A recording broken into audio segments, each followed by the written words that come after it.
the advice we gave generally is just utter crap. So, hi Kieren, welcome to When Nobody's Watching. Pleasure. Yeah, so do you want to give us a little bit of an intro, like tell us a bit about your background, and then we'll, because you've got quite an interesting background. Yeah, 100% I'm a freak. So I started my career on nuclear submarines. The longest I was underwater was 138 days. Wow. So I used to sleep between number 3 and number 4 nuclear missile tube. But after 2 years, I decided to do something slightly less dangerous. Something above water. Yeah, so I did mine disposal. Oh, nice. I never said I was smart. So I then, after a couple of incidents involving Norway, where my ship was the little ship that couldn't and tried to become a tank, Right. and a bit of a flood, but I wasn't driving though, so Fair. glad to help. But then I ended up in all places in Norway. So I set up the cyber warfare division for the frigate training centre in the Norwegian Navy. Mm-hmm. I then became a pirate hunter in Somalia. I mean, that's cool. Which is a cool job description and great when you go for interviews and they ask how you stop people downloading illegal movies and then you have to correct it. The more No, Maharties Yeah. type Captain Jack Sparrow.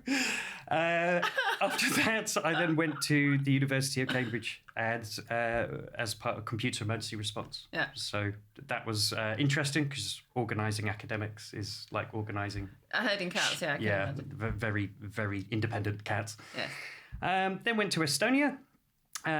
First, the university. I also helped teach at Cranfield University, which was the MOD. Yeah. And now, because the weather was so great in Estonia, I moved to the Mediterranean, where it's the same temperature but without the minus bit. Nice. So, yeah.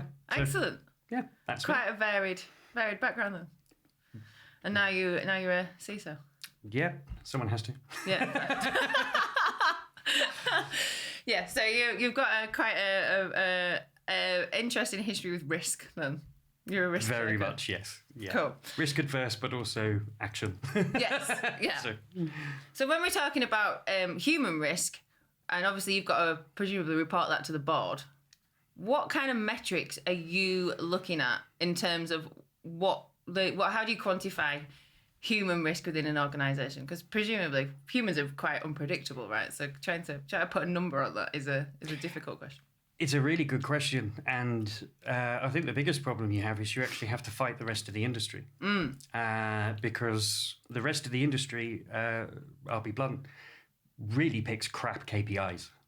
And for example, one I really despise, phishing email testing. Every board always wants you to do it. Yes. I refuse to do it. It doesn't help you train employees. What it does is you have a graph that your cybersecurity persons track if it goes up or down, and that's it. Yes. It doesn't do anything else. But what it does do is provide you with a KPI that's easy to measure, Yes. but pointless. Yes. Same, and before you think I'm going on the attack, same with cyber awareness training. Most cyber awareness training does not actually teach anything. I mean, I'm 100% on board with this one. So yeah, it's in all fairness, when you're under a phishing attack, I always compare it to the military. We used to practice little and often. So every day we would have fire, flood, famine exercises. Yeah. And we would practice what would happen when something happened. Most cyber awareness training metrics show you what to do before it happened. Yes. But when it does happen, there's no training metrics. So you don't actually ever practice what to do when it happens. Yeah. I think that so I used the military as a comparison quite often because my other half's ex-military as well, and I like to say that he used to run around a field shouting bang at other men because that's how they practice doing battles. They don't need to practice. They need to practice the actual shooting bit. That's fine. We kind of all get that's what's going to happen. But you've got to practice that like communication piece. You've got to practice doing it under pressure, working as a team, problem solving, all that kind of stuff. You've got to practice all those skills alongside, the military tactics or whatever they were. I completely agree. And to bringing it back to the first question you mentioned about KPIs, where are the command and control and the leadership metrics that you measure? We don't measure any of them, even though those are the things that really impact if an incident goes real or not. We do the plastic metrics instead. Same with KPIs on incidents. We should actually be measuring when it becomes an incident, not when it's an event. Yes. Because the fact that we've got 250,000 phishing emails in 1 month, if they were all stopped by the spam filter, this is an irrelevant metric. Yeah. But one of the biggest problems you have with boards is that's the metric they want to measure. Because it's nice and fluffy. But not, it doesn't. Well, it's not. I don't think it's not necessarily fluffy. I mean, it is a metric that they can kind of track, right? But it's malleable, is how I would describe it, especially phishing emails. Like, if I want my click rate to be 0, I'd make a phishing email really, really easy to spot. If I want the click rate to be higher, then I would make it difficult to spot. Yeah. Like, so it's completely in the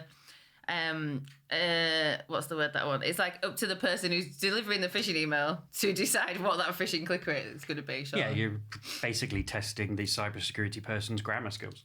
Yes. Which is not a really great metric for the board to know about. No. So what metrics should the board be looking at then? Like, what do you report back onto your board?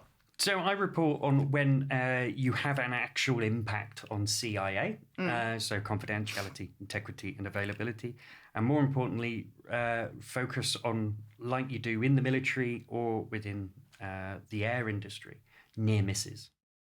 And rather than just going purely on the metrics, get a report on the numbers, but then really give a very detailed root cause analysis, focusing on command and control to the board so they actually can repeat the exercise and then not do it again. I never mind anyone making a mistake. We all fuck up.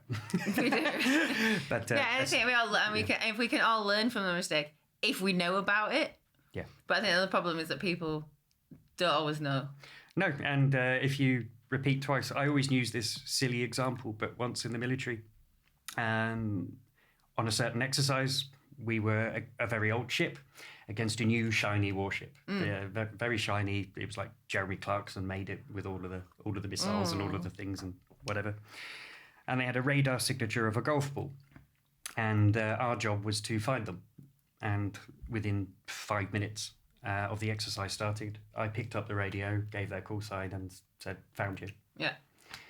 How? I phoned up the ship and pretended to be General Melchett from Blackadder and just asked where they were, and they read it over the telephone. Right. Repeated it again the next day, but the bridge were so embarrassed that they never told anyone else in the ship, so I just phoned the engine room and got the same result. Oh, nice. So if we don't learn and we don't share, then they'll just keep repeating the same mistakes. Yeah, no, that's a really good point.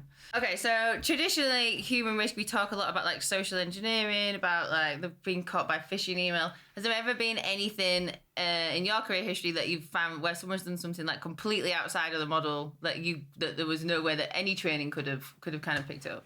Yeah. So when I was the head of computer emergency response at the University of Cambridge, I remember had a half day, and I was having always happens on a half day. Always happens when you're on a day off. Yeah, half day. I was at the Mill pub on the River Cam, and I was reading on my laptop while having a pint that Ashley Madison had been hacked. And I remember, if you can't trust a cheating husband and wife website, who can you trust? I just giggled. I didn't giggle, though, when the Independent newspaper, 30 minutes later, showed that Cambridge University is the sex pest capital of the United Kingdom. Wow. We had the most cheating husbands and wives on the site. Jesus. So good news is we beat Oxford. So that's always, you know. But if you're going to have more, do be good at it. Don't do half. Oh, yeah, go full hog. But the reason why I say how much that affected is there was no plan I ever had that you would have, around about 3,000 pissed off partners trying to find out, is it their partner on the site? Oh, right, yeah, okay. So rather than social engineering from the aspect of maybe someone with a more technical bent, we just had 3,000 people that really knew their partner and how to guess their passwords and how to access. Wow. And one of the big questions I had is, how the hell did they know they're from Cambridge? Yeah. They anyone use their Cambridge email addresses.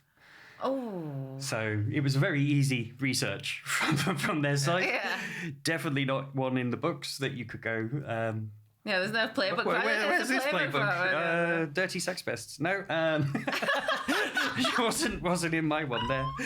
But it was a really good one to clearly show that you need to throw the book out and then start to get the core principles of command, control, clear messaging. Tell everybody that this is a cyber incident that's not in our control. Yeah. You're not going to control it. Yeah. So you're going to have to treat all of the mini incidents that come out of it, all of the mini intrusions, and also the PR piece, legal, negotiate everywhere. So I mean, incidents are inevitable, obviously. So do you think like the most important thing that the board could be doing then is like tabletop exercising? Is that fair or what? 100%. With a major caveat, a lot of tabletop exercises become discussion workshops. I have this exact conversation on a regular basis at the moment because we're developing a tabletop platform. So yeah, I see a lot of them are pale stale males with a slide deck at the front of a room going, "You've been hacked, now what?" And then it's more of a, "Well, this is what I think we'd do. Well, this is what I think we'd do," and there's very little actual decision making going on. Yeah, I wrote a paper at the Tallinn University of Technology on this. It needs to be real time. It needs to have escalation. It needs to be like you when you were a kid. Choose your own adventure. Press the red button. Page 42. You are screwed. Yeah. And learn from your impact, because and you should feel the pressure. You should include media injects. You should get people like, you are about to go on the BBC. You are about to get the Guardian, and you can do really good, energetic. Pulse for it.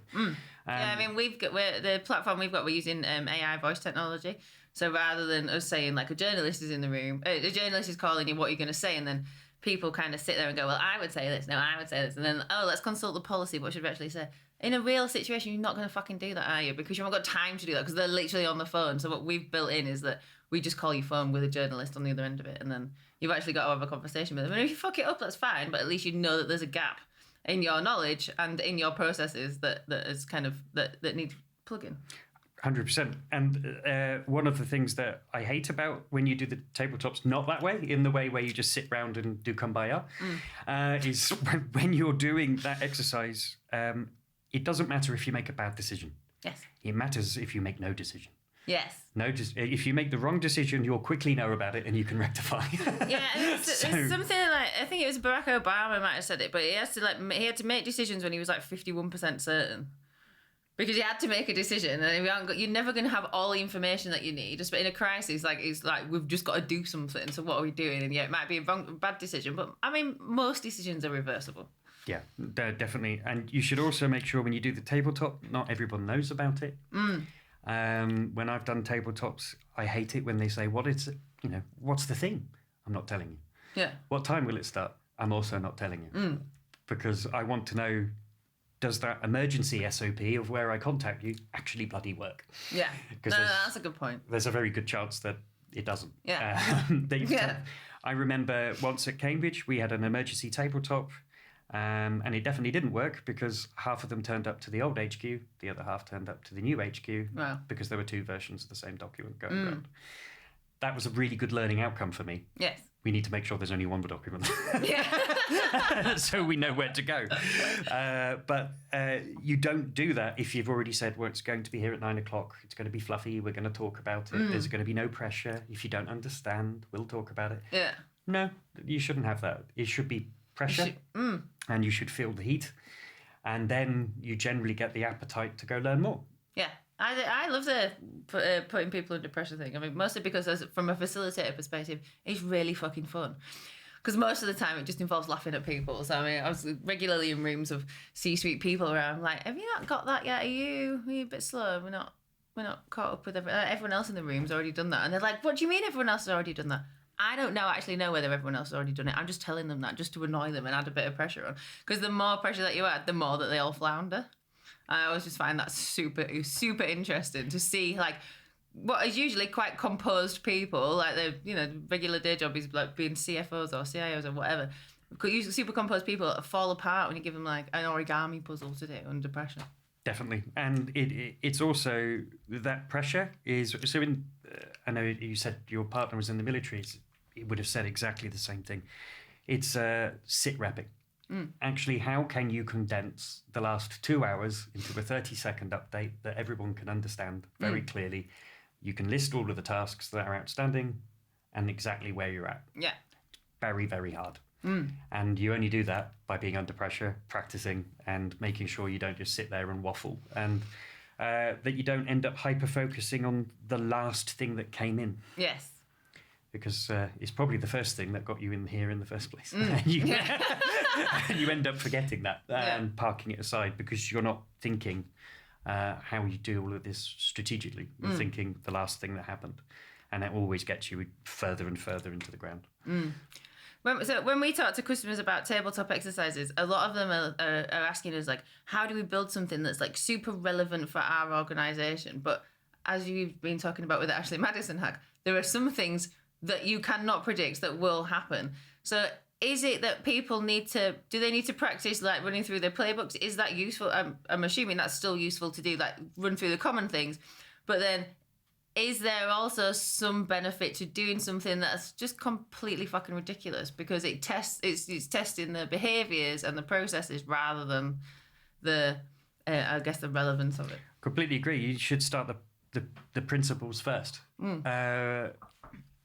Obviously, once you get more mature as an organisation, doing the playbooks is vital, obviously.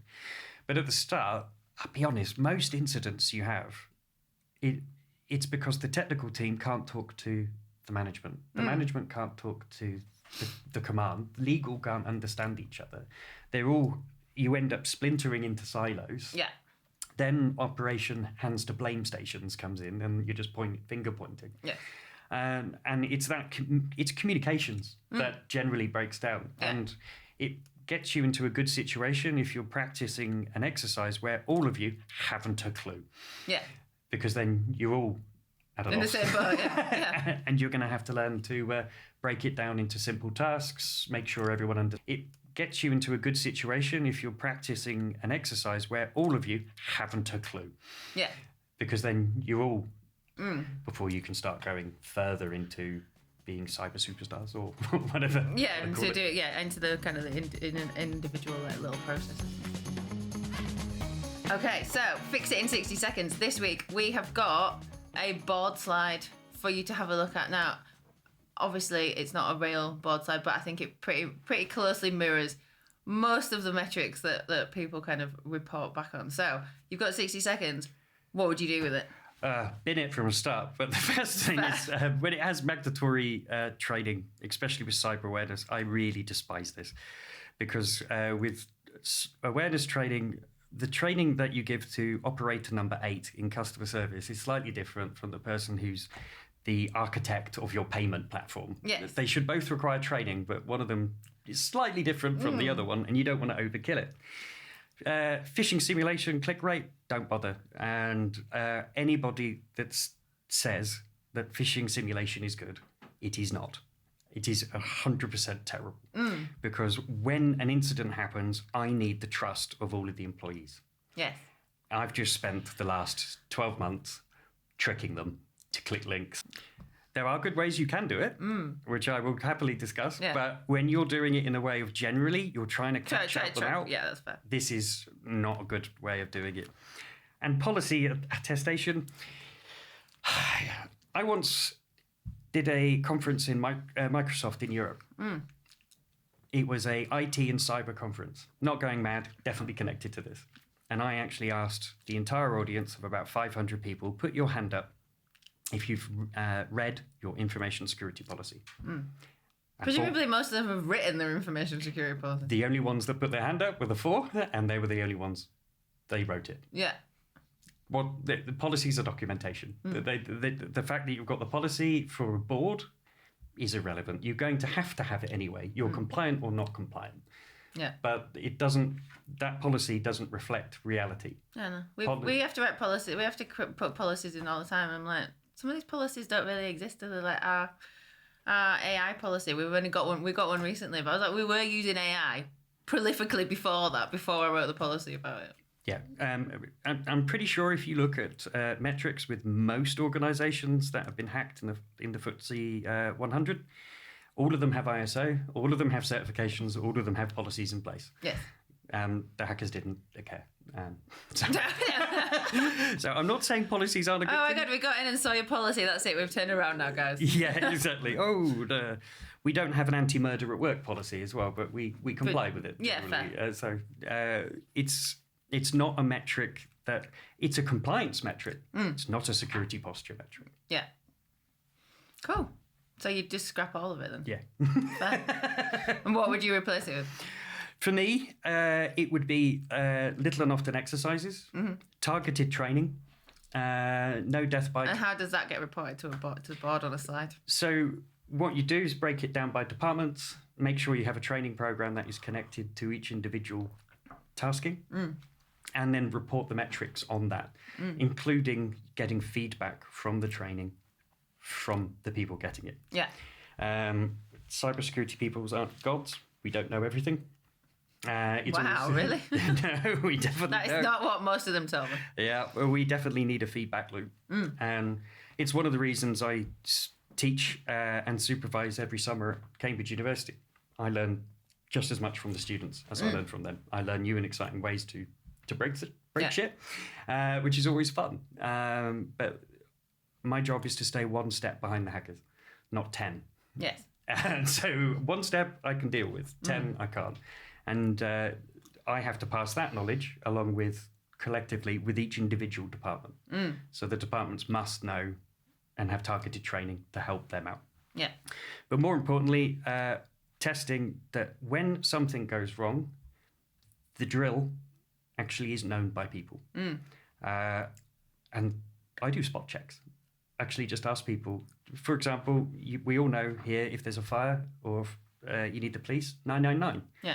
Go and honestly ask in a lot of companies, in the event of a cyber attack, who do you contact?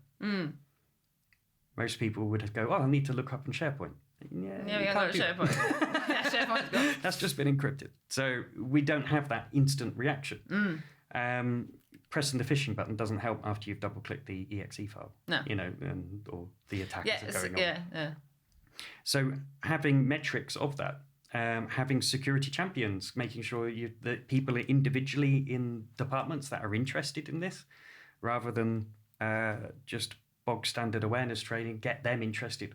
I like to do targeted training with people like from legal or in accounts, where I show them how to do OSINT. Yeah. Give them ethically, of course, show them how to do correct targets, but get them playing on live data. Because if they see how easy it is, they remember actually how easy it is for them to be found. Yeah, and 100%. It's much more interesting to snoop around on somebody else. Well, it is, 100%. Yeah, that it is to click next 17 times on a PowerPoint slide. Fact. But I'm interested to hear about your phishing simulation. Well, let's wrap up this fix it in 60 seconds bit, and then we're good. So so you'd throw it away and start again. Excellent. So phishing, so we've skirted around the issue of phishing several times, but let's get into it. So phishing, you don't think that is useful at all? It can be done well. Okay. The first thing is just take the phishing email writing and composing it and the metrics out of the hands of cybersecurity. Yes. Okay. We should definitely not do it. And who should be doing it?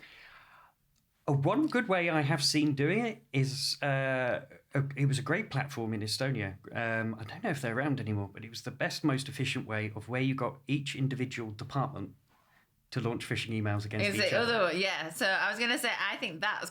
I also hate phishing. I think it's fucking stupid because, like you said earlier, it's a trick for a lot of people. And I think it builds that distrust between the cyber team and the rest of the company. And it makes the cyber team think it's like they're better than the rest of the team, than the rest of the company because, oh, look how silly these people are because they're clicking on this stuff. And I just think it fosters really bad relationships between people. But it's also, we know it, there's two other bits. Sorry, I'm passionate about it. There's two bits I really don't like about it.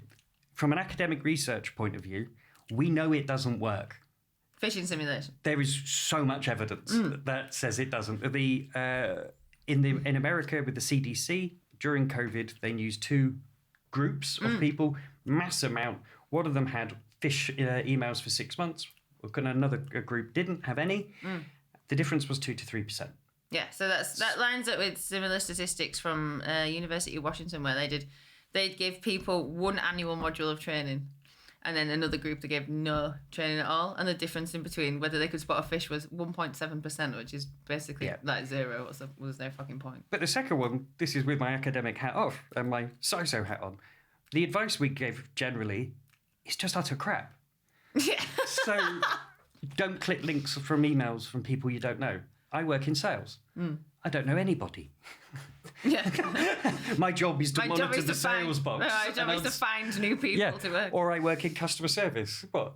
Do I then go to my boss and say I didn't deal with any tickets and the company is going under, but I have complied with your cybersecurity policy? That doesn't make sense. You always hover your mouse over to check the link.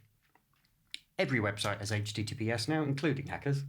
So the little green padlock, it's everywhere. So I bought a domain the other day, which was insta-gram.uk, because I wanted to use it for an escape room. I mean, Google did pick it up pretty quickly as it being a phishing site, but I'm like, it cost me £4. Yeah. So and it had HTTPS in it, and I deployed an Instagram lookalike to it within about an hour. So that advice just doesn't work. Additionally, the browsers warn you now if you're going to HTTP. So there's human controls in there to stop that. Yeah. And when you hover the mouse over to see where it is, unless if you are a complete cyber geek, anything you get from Office 365, none of us can tell what it is. It's just 256 random characters. Yeah. So and I really don't like it because we end up in a psychological issue with it called labeling theory. And for those that haven't studied psychology, I can really do it in a very dumb way. Very easy way. Please do. When I was a 14-year-old boy, I was a complete and utter tit. Fair. When my mum called me a complete and utter tit, did that improve me? No. No. I just became more of a tit. And labelling theory is that basically you become what you label. So if you tell the users that always click these links, and you are doing it subconsciously, you're an idiot. Yeah. Why did you click that? You're always on my list. They actually comply. Yeah. So they don't know they're doing it, but they're actually equally... You're producing this environment of where they're constantly doing their an hour and a half security awareness training, where we talk about GDPR articles, which is no help generally. Yeah, not at all. And they tell them don't click links from emails from people they don't know, but they're still in the sales department. Yeah.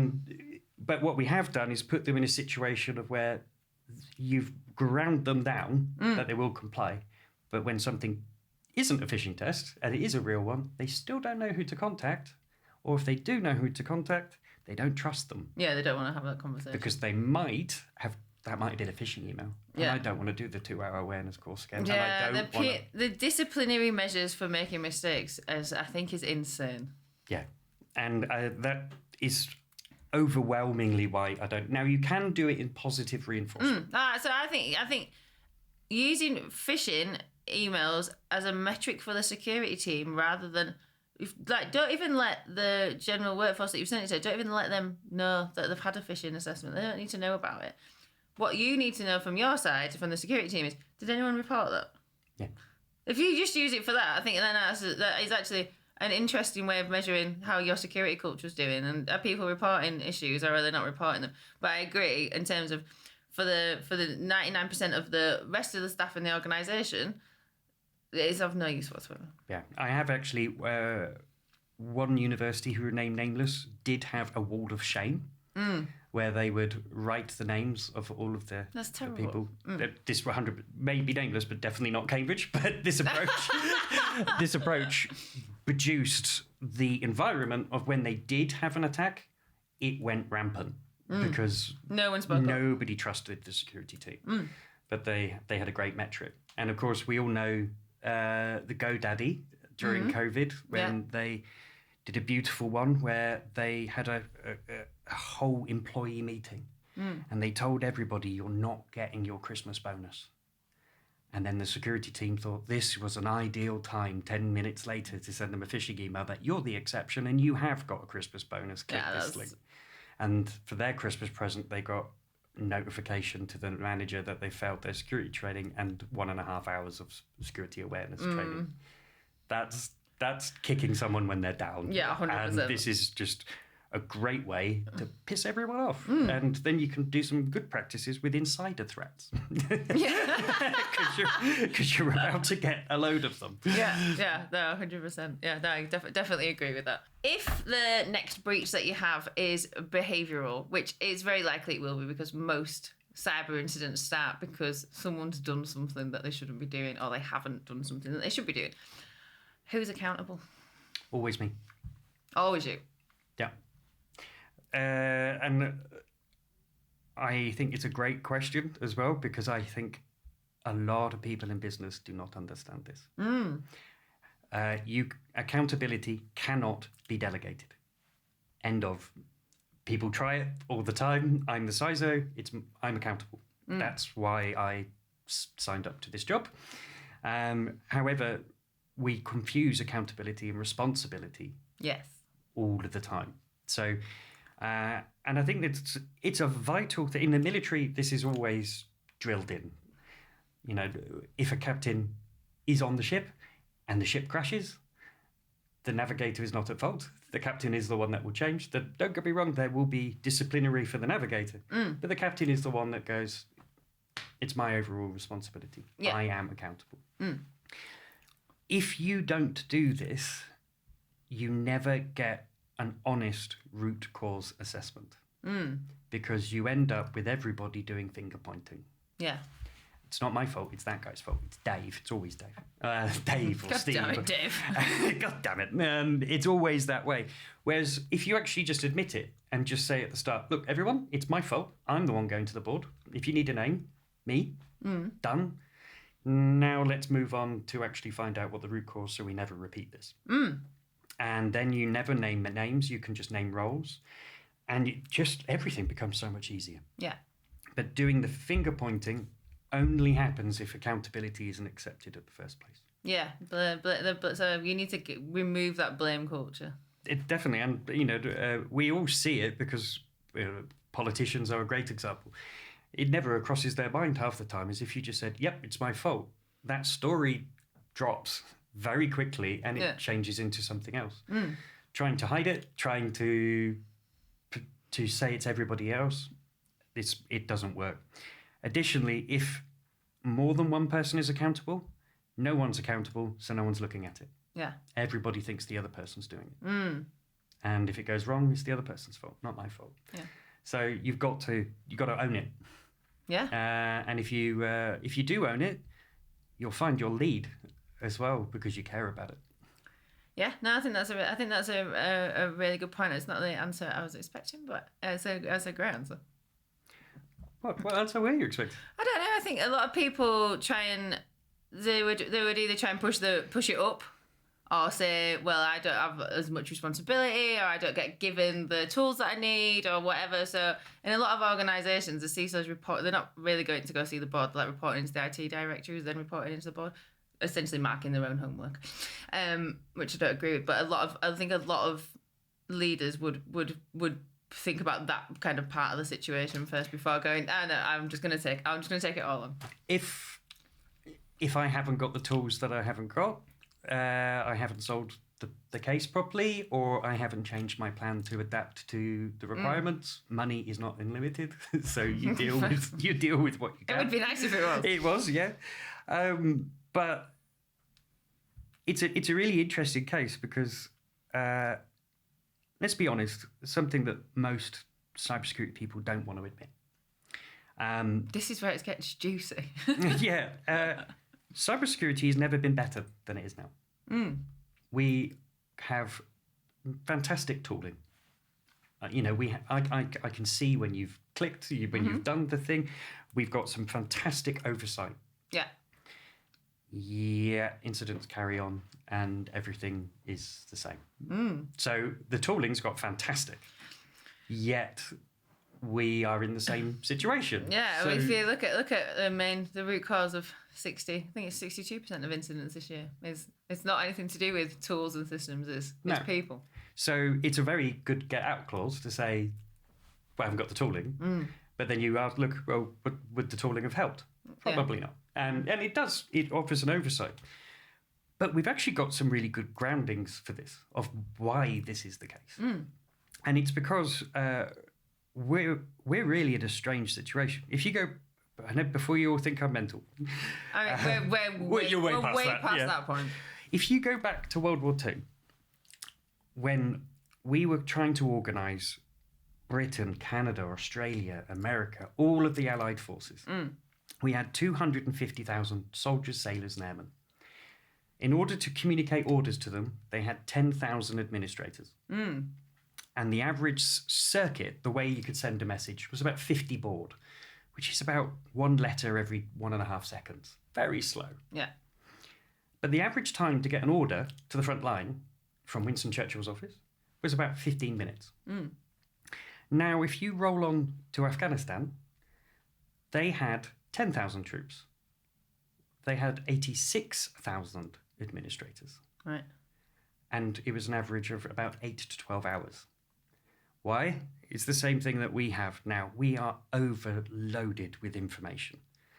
Even if you just look at your phone, if you go back to when we were younger, you had your Nokia 3110, you had phone calls and you could text. Yes. Now I've got Teams, Slack, Telegram, Signal, all of these methods of communications, Jira. If you look on any organization, you've got thousands of applications and data sets all coming in. A hacker only needs to find one. Yeah. And you'll have to protect all of it. So the reality is the tooling is great, but it's mainly the leadership and owning ability to actually say, what do I have?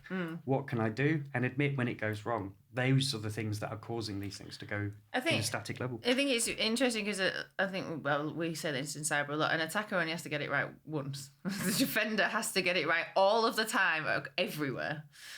So yeah, I think the more tools that we add into the mix, the more complicated that can become as well. I mean, I remember speaking to a very large UK bank.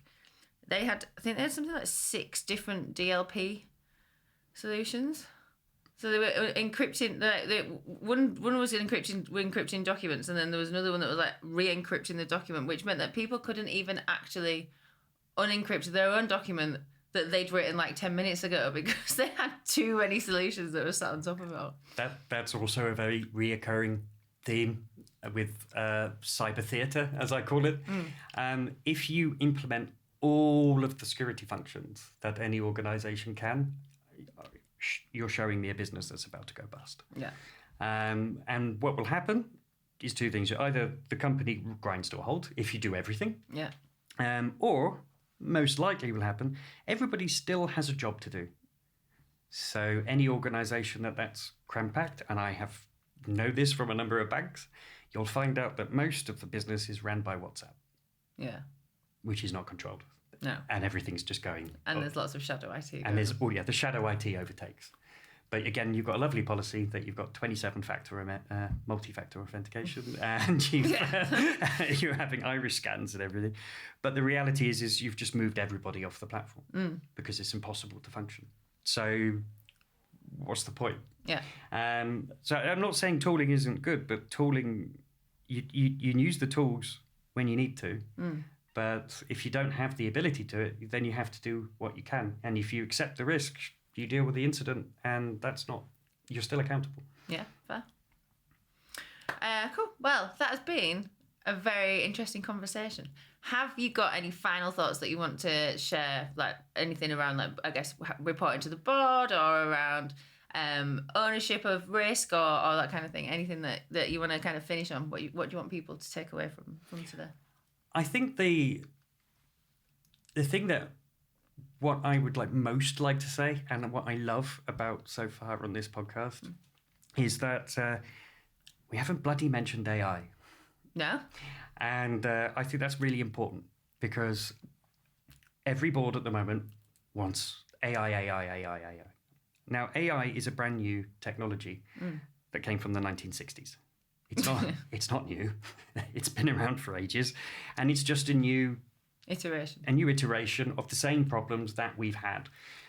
Does it mean you have to get new and exciting ways to detect and monitor and risk it as a threat? Yeah. But we are really good in cyber and in boards and in media on jumping on the bandwagon that's saying, oh, the AI cyber threat is huge. Yet, as you said earlier, when you look at the credentials and you look at the last year, the stats, it's AI assisted. Yes. And what do we mean by AI assisted? Then use Grammarly. They may be using it to perfect their code, but it's still a human-led endeavor. And even if it's a botnet run by an AI, it's still made by somebody. Yeah. So it just accelerates, but it doesn't control. So for my board advice, AI is not the only thing you should focus on. And we are appalling at it because it's new and shiny. So the graph will be that. And then somebody will say, but you haven't patched your servers for the last 14 years. Okay. Yes, I know we can't. We're spending all of our money on AI. But that's not going to help. Yeah. You know, the maintenance, the posture, the focus on business as usual needs to be higher than where we're going to be in the future. Until you're at that point of where you're comfortable and your baseline is there, that's when you start to assess it. Yeah, we need to get the bit. It's the same question, the same thing that we say all the time. Get the basics right before we start layering on all this additional complexity. Yeah, I mean, the reality is, for every board, you want to be more secure than the next guy. Once you're at that point, then you can think about everything else. But still, most things are opportunist. Yeah. Cool. That's been a wonderful conversation. Thank you so much, Kieren. And we'll be back again next week.